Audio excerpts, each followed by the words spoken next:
கொடிக்கம்ப விழா ஏற்பாடு செய்திருக்கிறோம் வாங்க அப்படின்ட்டு சகோதரர் சரவணன் அவர்கள் சொல்லியிருந்தாரு. கண்டிப்பா நான் வரேன் அப்படின்னு சொன்னேன். ஆனா நேற்று சொல்ற மாதிரி நேற்று சாயங்காலம் ஆரம்பிச்ச அந்த பூஜை போட்டது இன்னைக்கு நாங்க அதை கொடி கம்பத்தை நிறுத்தி கொடியை ஏற்றிட்டோம்.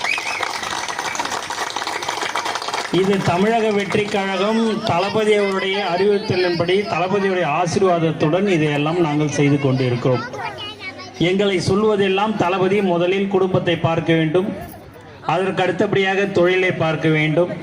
தொழிலில் கிடைக்கும் வருமானத்தில் 1%, 2% எடுத்து உங்களால் முடிந்தால் மக்களுக்கு செலவு செய்யுங்கள். எக்காரணத்தை கொண்டும் கடன் வாங்கி செலவு செய்யக்கூடாதுன்னு சொல்லக்கூடிய ஒரு தலைவர் எங்கள் தளபதி என்பதை இந்த நேரத்தில் நான் தெரிவிச்சுக்கிறேன்.